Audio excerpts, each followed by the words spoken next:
હજુ ખબર જ નથી કે મને ડાયાબિટીસ છે કે નહીં, તો એવા કયા સાઇન્સ હોય, એવા કયા લક્ષણો હોય કે જે એમને દેખાય કે આવું મને થાય છે તો ડાયાબિટીસ ચેક કરવા જવું જોઈએ? તો એવા કયા સાઇન હોય છે? 6 to 8 hours of good sleep, because sleep is when you get rejuvenated. બધું શરીરનું જેટલું રિપેર કામ છે એ 80-90% ઊંઘમાં થાય છે. જો અમે ઊંઘ નથી લેતા તો નાનું ઇન્ફેક્શન હશે તોય બીજા દિવસે તમે કમ્પ્લેન સાથે ઊભા થશો.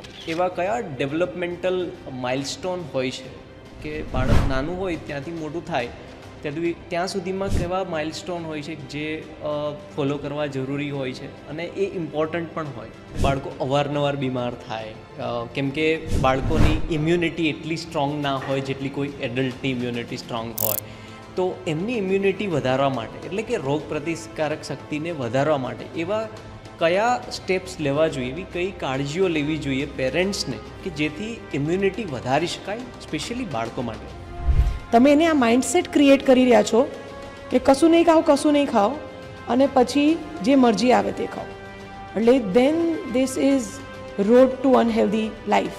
It's like giving cigarette to a small kid. એને શું ખબર છે? તમે એના હાથમાં સિગરેટ આપીને કહી દો બેટા સિગરેટ પી, તો એ તો મારી મમ્મીએ આપ્યું છે, પી લેશે.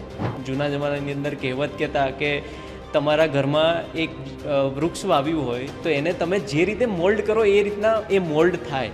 તો એ રીતના બાળકને પણ તમે જો સારો ખોરાક આપો, ઘરનો વધારે ખોરાક આપો, સારી રીતે એમને સ્લીપ સાયકલ એડજસ્ટ કરો તો એમની ઇમ્યુનિટી બિલ્ડ થાય. પણ અગર આપણે લોકો આ જગ્યા પર વેક્સિન પર ચૂક ખાઈ જઈએ છીએ તો પછી આપણે લોકો આપણા બાળકને તો એક્સપોઝ કરી જ રહ્યા છે એ ડિઝીઝ સાથે. તો એવી કઈ હેબિટ્સ એમને આપણે એઝ અ પેરેન્ટ ફોલો કરાવડાવવી જોઈએ જેથી એમની ઇમ્યુનિટી સારી રીતે ડેવલપ થઈ શકે? બ્રીફલી.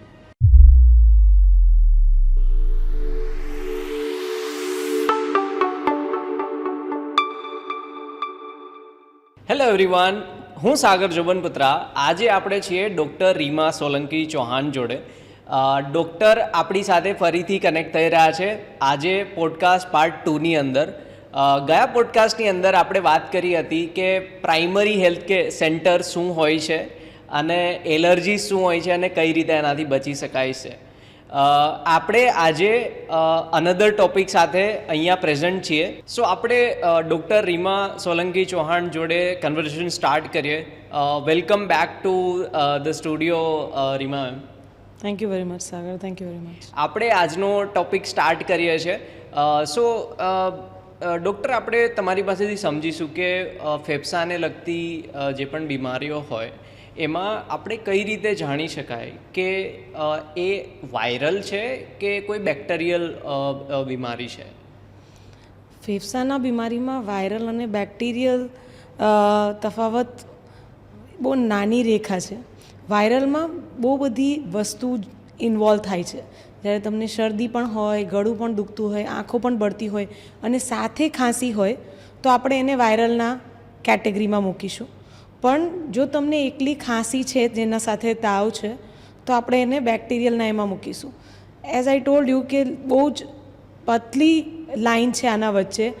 બંનેઓ એક્સચેન્જ થઈ શકે છે. એક પેશન્ટ જેને સિર્ફ તાવ અને ખાંસી હતી એને વાયરલ આવી શકે છે. ઓન ધ કોન્ટ્રરી પેલી બાજુ અગર મલ્ટી ઓર્ગન પણ હોય એમાં પણ બેક્ટેરિયલ નિમોનિયાસ થઈ શકે છે. હવે જ્યારે આપણે ફેફસાને લગતી બીમારીની વાત કરીએ તો જે એક્સ્ટ્રીમ કહેવાય કે જે નોર્મલ એન્ટીબાયોટિક્સથી ટ્રીટમેન્ટ ના થયું હોય, થોડા દિવસો લાગ્યા હોય, તો બ્રોન્કાઇટિસ થયું હોય અથવા તો ન્યુમોનિયા થયું હોય એવું થઈ શકે, એવું બની શકે કે એમાંથી કોઈ બીમારી હોય. તો એ કઈ રીતે આપણે જાણી શકીએ કે આમાંથી શું છે અને એના કોઈ સંકેતો હોય ખરા? જ્યારે ખાંસીના સાથે તાવ બહુ વધારે છે તો આ કન્સર્નિંગ બીમારી છે. આના માટે ટ્રીટમેન્ટ થવી જોઈએ.